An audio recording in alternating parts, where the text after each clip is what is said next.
Salut à tous, c'est Bexé77 et on se retrouve aujourd'hui donc non pas pour un deck profile mais pour une analyse de la nouvelle banlist qui prendra effet au 1er octobre. Donc je me devais d'y passer déjà pour expliquer un peu aux débutants dans Yu-Gi-Oh ce que c'est qu'une banlist. Ensuite pour vous donner mon point de vue sur ce que ça va changer sur la metagame. Et puis aussi pour ce que ça va changer sur mon point de vue à moi et sur mes decklists. Parce que oui, ça va en changer. Ça a changé un peu l'orientation de certains de mes decks. Enfin, de ce que j'ai vu pour le moment, un seul va vraiment changer d'orientation. Mais bon, ça restera à voir après à confirmer avec des multiples tests. Donc bon, je vais expliquer ce que c'est qu'une banlist. Pour ceux qui savent pas, donc c'est une liste de cartes qui sort 3 fois dans l'année. Me demandez plus les dates parce que j'ai arrêté en fait quand on est passé à 3 banlists par an et j'ai repris il y a pas si longtemps que ça. Donc je me souviens plus les dates à laquelle sont émises les bans. Mais bon, ça doit se trouver sur internet, hein. Donc cette banlist elle a pour but de diversifier un peu la metagame, donc c'est-à-dire l'ensemble des decks que l'on va retrouver en tournoi. Donc là, celle-là, elle est plutôt orientée pour tuer le deck Shadow, donc marionnette de l'ombre. Donc pour ceux qui suivent les gros tournois de type YCS, voire même les régios, hein, donc vous l'aurez remarqué depuis la sortie de l'Alliance des duelistes, en top, on ne voit plus qu'un seul deck quasiment, c'est le deck Shadow, donc marionnette de l'ombre. Donc en fait, je vais vous expliquer brièvement pourquoi. Donc déjà, c'est un deck qui est basé sur les fusions et les effets flip. Donc c'est plutôt gênant déjà le fait qu'il soit basé sur les fusions parce que il y a une carte dedans, c'était super polymérisation. Bon, vous la verrez plus, elle est passée à 1 maintenant. Elle est gênante hein, cette carte. Voilà, vous allez gagner la partie, le mec il vous sort une super polymérisation magique et puis vous avez plus de terrain, vous avez plus rien et derrière c'est lui qui gagne. Voilà. Ouais, donc en gros le format était dominé donc par Shadow.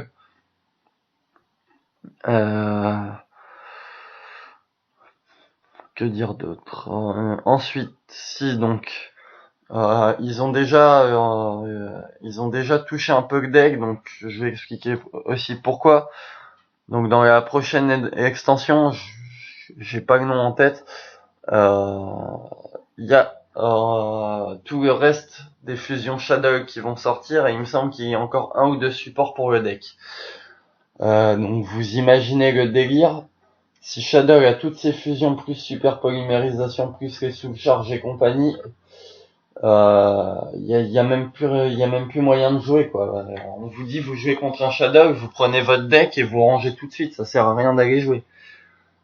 Dans tous les cas, le mec il va vous niquer parce qu'à savoir que les fusions, elles ont tout un attribut différent. Il y en a une ténèbre, une lumière, une eau, une vent, une feu et une terre.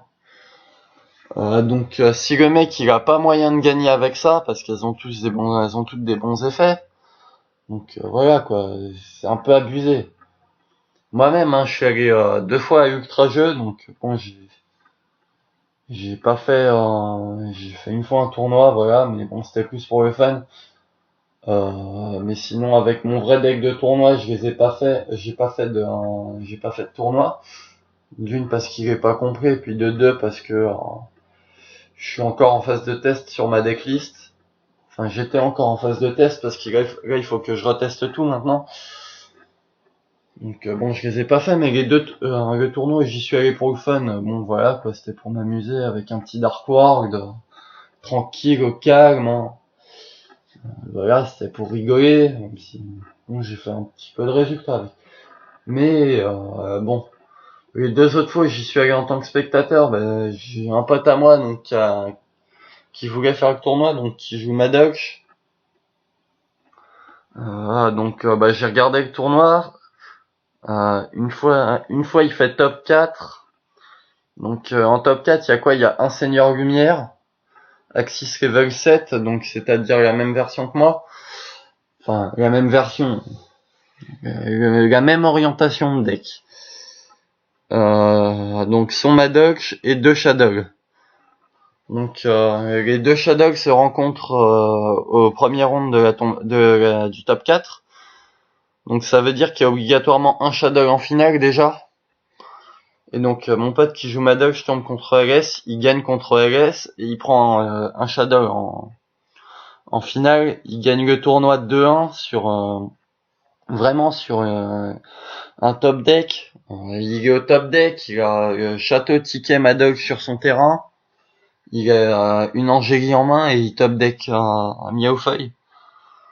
Donc pendant 3 tours, le Shadow il a tempo avec des contres, style Warning, Torrent, machin.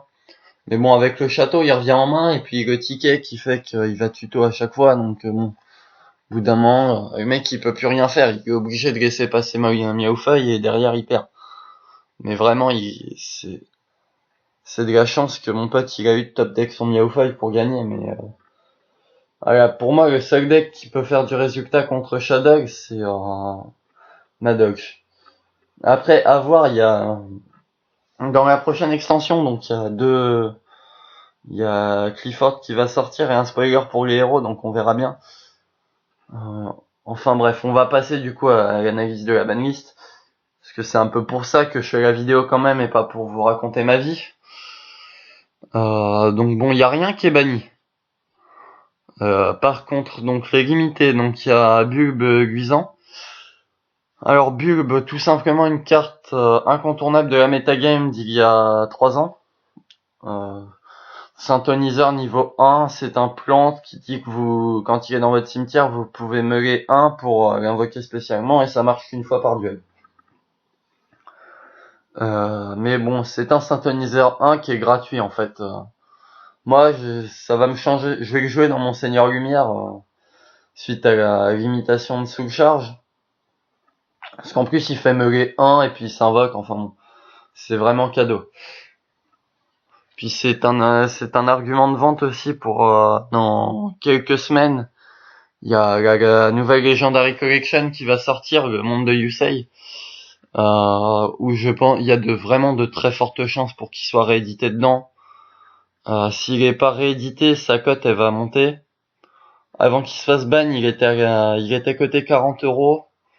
Bon là il doit être à 10-15, mais s'il est pas réédité, il y a des chances qu'il remonte encore un peu. Enfin bon, voilà. De toute façon, pour ceux qui veulent jouer Seigneur Lumière, pour le moment, c'est la seule alternative que j'ai trouvée. Jouer Bulb plus Raigeki qui a été limité. Enfin bon, je vous expliquerai. Ensuite, donc Arc Démon Infernité qui passe à 1. Ça c'est intéressant. Dans le sens où il y a 3 ans le deck Infernité, donc c'est un deck qui joue 100 cartes dans la main. C'est que du top deck. Ce deck là est sorti il y a 3 ans avec une version où il y avait une loupe en fait qui consistait au Jap, c'était à sortir 3 Trishula et en Europe c'était 3 Gardes de Brume parce qu'on n'avait pas encore Trishula à l'époque, avec l'Arc Démon et tout, et il y avait moyen de se faire un joli petit ETK avec ça. Donc moi j'avais fait championnat de France des moins de 13 ans avec ce deck là et j'avais vraiment fait des résultats. Bon, j'avais pas gagné, mais j'avais fait des résultats assez sympas. Voilà. Donc bon, c'était un truc assez sympa. Je dis des conneries, même Infernité, ça a 5 ans comme deck. Donc vous voyez, ça fait 5 ans qu'on en voit en tournoi. Même si on les voit plus au top, moi j'en ai vu récemment, j'en ai vu un qui a fait top 64 récemment. Donc bon, ça prouve que le deck était encore fort, donc là ça lui a tué définitivement. Raigeki, bon, c'est vraiment ça, je comprends pas pourquoi ils l'ont remise. Moi ça me fait plaisir de voir des cartes old school comme ça. Mais je comprends vraiment pas pourquoi ils la remettent maintenant et pas avant, ou enfin bon. Bref, moi personnellement je vais la jouer à la place d'une sous-charge, je pense, avec Bulb. Donc bon, ça tombe bien. Les deux cartes intéressantes pour mon deck qui repassent à 1. Voilà, donc ensuite, donc comme je l'ai dit avant, donc Soul Charge qui passe à 1. Tout simplement pourquoi? Parce que c'est devenu une carte de base dans tous les decks en 3 exemplaires. Un Mermaid en jouait 3 exemplaires, Satella Knight en joue 3 exemplaires, LS en joue 3 exemplaires. Enfin bon, plein d'autres decks que j'oublie, hein, parce que c'est tellement fort cette carte. Voilà, tout simplement pourquoi elle passe à 1. Super polymérisation. Donc là, moi, j'ai un doute, hein, sur la réelle intention de Konami. Soit c'est pour punir Shadow définitivement. Enfin, définitivement, il y aura toujours des alternatives, mais ça va le ralentir considérablement. Soit c'est tout simplement en prévision du deck héros. Pour ceux qui savent pas, il y a un deck de structure basé sur les héros élémentaires et héros masqués qui va sortir. Il me semble que c'est en novembre ou en décembre. Donc il est déjà sorti en ECG, donc c'est-à-dire chez les Japonais. Et au Japon, donc j'ai regardé plusieurs tops.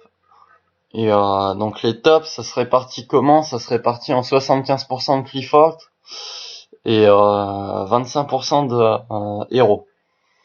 Oui, parce que héros, en fait, ils ont...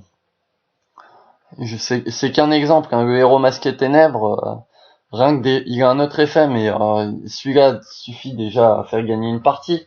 C'est Darklo. En gros, il dit qu'il fait macrocosmos juste pour votre adversaire.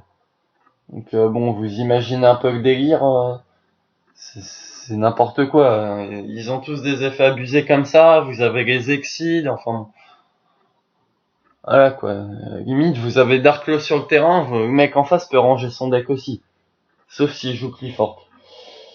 Oui, parce que Clifford, en fait, c'est un deck qui est basé sur l'invocation pendule. Ils ont un gros ton à 3000 qui est non annulable, non ciblable et non destructible par des effets, je crois. Qu'en gros, le seul moyen de le détruire, c'est au combat, mais bon, comme il a 3000 d'attaque, vous allez avoir chaud, hein, pour le gérer, parce qu'il s'invoque gratuitement en plus, vu que c'est les pendulums summon. Enfin, vraiment, moi, c'est un deck que je déteste jouer contre, hein. Ça m'est arrivé de jouer contre ça sur Dev Pro, même sur DN. Et vraiment, ça m'énerve, quoi, quand j'ai pas héros. Parce que bon, héros, voilà, je sais qu'il y a moyen que je gagne quand même avec héros, mais c'est dur.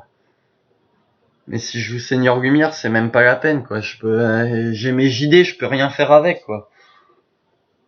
Il y aura toujours son 3000 qui est indestructible. Donc bon, voilà. C'est embêtant. Donc je sais pas, du coup, si c'est en prévision de héros, parce que ça va être très très fort, ou pour punir Shadow. Mais bon, on verra bien. S'il leur repasse à 1, à 2 à la prochaine banlist, bon bah ça sera pour faire vendre du héros. Voilà. Donc ensuite on va passer aux cartes semi-limitées. Donc Mistral le tourbillon, donc toujours dans l'optique de ce que j'ai vu de Konami de relancer le deck egg noir. Ça fait 2 ou 3 banlists, je sais plus, qui remettent au goût du jour le deck, en fait, avec en repassant des cartes nécessaires au deck à 3 voire 2 exemplaires. Donc ça a commencé avec Tourbillon Noir qu'ils ont repassé à 3. Ensuite il y a eu Kalout, il me semble, qui est repassé à 3. Et donc là il passe à Mistral le Tourbillon à 2. Donc bah je vais expliquer vite fait ce que c'est. Donc c'est en gros c'est un aigle noir qui dit que si vous contrôlez un aigle noir autre que Mistral le Tourbillon sur votre terrain, vous pouvez l'invoquer spécialement depuis votre main. Et vous pouvez cibler un monstre contrôlé par votre adversaire et diviser son attaque par 2. Donc bon, il est vraiment sympa. Enfin voilà, il est ténèbres. C'est cool, hein. On verra plus d'aigle noir en tournoi, hein. À moins qu'ils sortent une god carte qui va faire que le deck, ça va être un truc de fou. Et donc là, moi je l'annonce, s'ils sortent une god card, pardon. Pour ce deck-là, je ferai certainement un deck profile et il y a de fortes chances pour que je joue avec noir en tournoi, hein. J'ai déjà tout deck. Voilà, faut vraiment qu'ils sortent une god carte. Donc ensuite, il semi-limite Gorz. Alors, Gorz, j'ai même pas d'avis là-dessus en fait, parce que c'est une carte que ça fait tellement longtemps que je l'ai pas vue en tournoi que voilà, je vais éviter de donner mon avis. Ensuite, Cessez-le-feu. Alors, il passe Cessez-le-feu à 2. Moi, vraiment, c'est une carte qui me saoule parce qu'il y a un deck, ça s'appelle le deck Chainburn. Le but, en gros, c'est juste avec vos magies et pièges de faire 8000 à votre adversaire en un tour si possible. Et ça m'est déjà arrivé dans Seigneur Lumière de me le prendre, en fait. Je fais un Dragon du Jugement, je paye 1000. Le mec, j'ai ça sur le terrain, le mec il me chaîne tout un tas de trucs et il me finit comme ça m'a dégoûté. Alors que j'avais gagné la partie sinon, mais voilà. Tout simplement, moi c'est une carte, c'est un deck qui me dégoûte. Et quand je sais que je joue contre un Cessez-le-feu, je prends même contre un Chainburn, je prends aucun plaisir à jouer sérieusement. C'est voilà, le mec vous le regardez jouer et puis à la fin vous lui dites bah bravo t'as gagné mais t'as pas de cerveau quoi. C'est tout ça. C'est n'importe quoi. Donc ensuite, il passe dernière carte semi-limitée, donc il passe à Prophétie de la Transmigration à 2.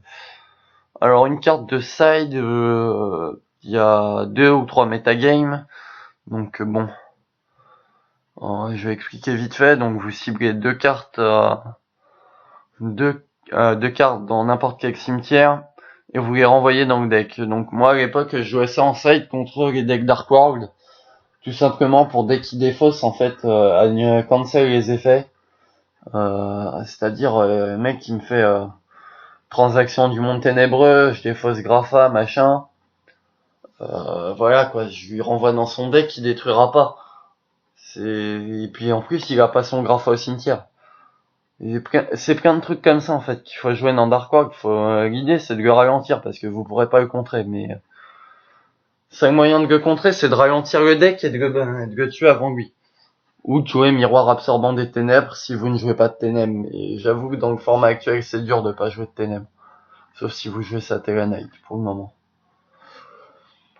Bon, on va passer aux cartes qui ont été délimitées. Donc c'est tout simple. Soldat Entraîneur Wolfbark, lui sa raison elle est simple.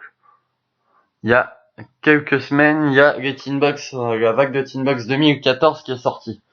Alors, il y en a une, il y a des cartes pour Fire Fist dedans. Il y a Roi Tigre et puis je sais plus ce que c'est qu'il y a d'autre. Enfin bon, il y a Roi Tigre. Et dans les méga packs, il y a Wolfbark. Donc en gros, tout simplement, c'est un argument de vente de la part de Konami. Hein. C'est juste ça. Magicien de la foi. Alors c'est une carte qu'ils ont débanni pour la passer à 1. Ils se sont aperçus qu'il n'y avait pas d'effet, donc là ils la repassent à 3. Donc en gros ça sert à rien. On en voit très peu des magiciens de la foi. Sauf si vous tombez contre des mecs qui veulent vraiment s'amuser et puis qui jouent des decks fun, quoi. Là ils vont en profiter. Si vraiment vous voulez jouer fun, vous pouvez jouer magicien avec 3 magiciens de la foi, ça pose aucun problème. Hein. Donc ensuite, il délimite Formula Synchro.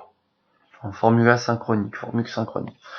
Alors, moi je suis quand même ravi dans l'ensemble de voir ça, parce que ça va permettre de relancer les decks basés sur les synchros, parce que les Exceed ont quand même bouffé les synchros. Donc ça va permettre de relancer notamment le deck Synchro Plante. Voilà, en plus il y a Shooting Khazar qui sort dans pas longtemps, donc pour information, tout joueur de Synchro Plante attend Shooting Khazar depuis qu'il a annoncé, donc ça va faire ouais, ça fait pas loin de 2 ou 3 ans que Shooting Khazar, on a les infos sur son effet, on a tout sur son effet, machin, on l'attend. Je parle en TCG, hein. Et je crois qu'il était sorti en Jump, mais je vais pas vous l'assurer parce que je veux pas dire de conneries. Enfin bref. Donc Formula Synchronique, c'est quoi pour ceux qui connaissent pas? C'est un synchro synthoniseur de niveau 2. donc avec un synthoniseur 1 et puis un autre monstre de niveau 1. Dans Synchroplante, vous le faisiez avec des tokens. Les tokens d'Andilion, généralement. Voilà, donc synchro synthoniseur, quand elle est invoquée, vous piochez une carte. Son autre effet, c'est que vous pouvez faire une synchro pendant le tour de votre adversaire avec lui comme synthoniseur. Donc voilà, sachant que il me semble que Shooting Khazar, pour le faire, il faut un synchro synthoniseur. Je vais pas dire de conneries, mais il me semble que c'est ça. Shooting Khazar, je vous avouerai que c'est une carte moi qui m'intéresse pas. Déjà parce que je pensais qu'on ne l'aurait jamais, 3 ans pour la sortir, voilà, c'est un peu abusé. Donc et puis c'est vraiment typiquement le genre de deck qui ne m'intéresse pas. Donc faudra que je regarde, mais je vais pas non plus, je veux pas m'avancer sur des choses que je connais pas. Et la dernière carte donc de cette banlist, c'est renforcement de l'armée. Donc soit c'est pour Satellanite, donc comme pour ceux qui savent pas, c'est vraiment tous des guerriers. Donc vous pouvez aller chercher des nebs, enfin vous allez chercher n'importe quoi avec ça. C'est franchement cool. Voilà, donc bon, moi je comprends pas, c'est rendre un deck fort encore plus fort. Bon bah c'est ouais. On fera avec, de toute façon on est obligé, mais moi personnellement je comprends pas. Donc mon avis personnel sur cette banlist, je suis à la fois déçu pour mon deck Seigneur Lumière que je vais être obligé de refaire, et content parce que j'en avais sérieusement marre de manger du Shadow. J'en avais marre quoi, et je pense que les joueurs confirmés peuvent le dire aussi, ceux qui ne jouaient pas Shadow. Le mec, quand il vous pose un monstre et 3 MP derrière, vous avez compris que vous allez avoir du mal à gagner. Qui plus est, si son monstre c'est Falco. Donc voilà. Après, je suis content de revoir Bulb. Quand même, vu que j'aime pas jouer les mêmes decklists que tout le monde, je pense pas que Bulb Guisan sera joué dans tous les decks Seigneur Lumière. En tout cas, je pourrais me vanter d'être dans les premiers à avoir eu cette idée de claquer dedans. Non, sérieusement. C'est vraiment une carte qui rentre parfaitement dans le deck. Vous meulez, il vous fait meuler, enfin bon. Juste, faudra changer un petit peu l'extra du coup pour garder vraiment que ce qui est nécessaire et mettre des synchros à la place. C'est le seul truc qu'il y aura à faire. Puis je suis content de revoir Raigeki. Donc bon, si vous avez des questions, des avis même sur cette banlist, parce que faut savoir que je suis pas le dieu du Yu-Gi-Oh, je connais pas tout, des fois je peux me tromper, ça m'arrive. Ça m'arrive même plutôt souvent, je dirais. Et puis j'aime bien avoir l'avis de tout le monde, ça permet de discuter, de donner ses points de vue sur certaines cartes et pourquoi pas de changer la vision de. Moi ça peut-être s'il y a quelqu'un qui me dit tu devrais jouer au lieu de jouer Bulb dans Seigneur Lumière, tu devrais plutôt jouer ça, machin. Je vais y réfléchir et je vais en discuter avec lui, qui me donne son point de vue. Bon, ça permet l'échange, un échange constructif quoi. Bon, faut pas non plus dire Bulb dans Seigneur Lumière c'est nul, tu changes. Voilà, faut argumenter aussi.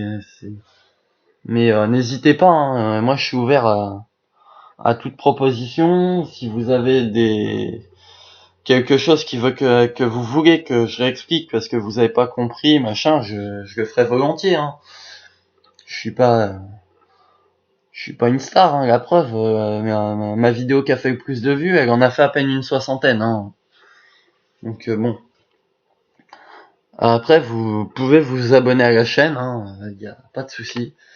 Donc je vous dis à plus tard. Je vais essayer ce week-end de faire j'avais promis que je ferais un deck profile sur le. Excusez-moi. J'avais promis que je ferais un deck profile sur le deck mythologique. Vraiment un deck fun, c'est pas. Vous allez pas non plus faire du résultat en tournoi avec ça, c'est juste pour s'amuser et faire des OTK Raven. Hein. C'est juste ça le but du deck. Bon après je vais pas dire que c'est compétitif parce que le deck est pas stable, enfin pas stable dans le sens où le deck est basé sur Raven en fait, il est basé que sur un monstre. Mais si vous gérez bien votre main et que vous avez au premier tour vous avez moi ce que j'appelle la god main, c'est-à-dire si vous commencez Raven, Guri et 3 MP, et si vous commencez pas Raven, Guri, 2 typhons et un piège, il y a moyen de s'en sortir et de gagner. Parce qu'en fait, tout ce deck-là, il est basé sur de la gestion de main. Enfin, moi, ma version, elle est basée sur de la gestion de main, dans le sens où il y a une synchro 4, c'est unicorne, 2002 d'attaque. Bon, c'est pas, ça va pas chercher loin, hein. Mais elle dit que vous annulez tous les effets de cartes de votre adversaire à partir du moment où vous avez donc autant de cartes en main que lui. Donc, je pense que je vais essayer de faire ce deck profile rapidement. C'est juste vraiment pour s'éclater, quoi, les gars. C'est pas, si vous pouvez essayer, hein, si ça vous amuse de jouer ça en tournoi, mais voilà, c'est pas compétitif du tout. Moi, je joue ça pour m'amuser. Donc bah du coup je vous dis à plus tard. N'hésitez pas à vous abonner, liker, partager, enfin bon tout ce que vous voulez. Commentez, hein, moi parce que je vois personne qui commente, les gens ils regardent, ils commentent pas. Donc commentez si vraiment vous avez des trucs à dire, à demander, même pour me donner pour donner votre avis sur ce que moi je fais. Ce que à savoir c'est que je débute dans le streaming. Ça fait 2 semaines, je crois, ou 3 semaines que je m'y suis mis. Donc voilà, c'est pas parfait ce que je fais. Hein. Donc n'hésitez pas à me donner votre avis sur ce que je fais. Hein. L'idée c'est que je m'améliore et je pourrais le faire que si j'ai des avis, donc grâce à vous. Donc bah du coup je vous dis à plus tard pour un prochain deck profile. Donc ça sera 99% mythologique. Et puis derrière je pense que je montrerai ma version de Seigneur Lumière que je jouerai en tournoi. Donc bah du coup je vous dis à plus tard et passez une bonne journée.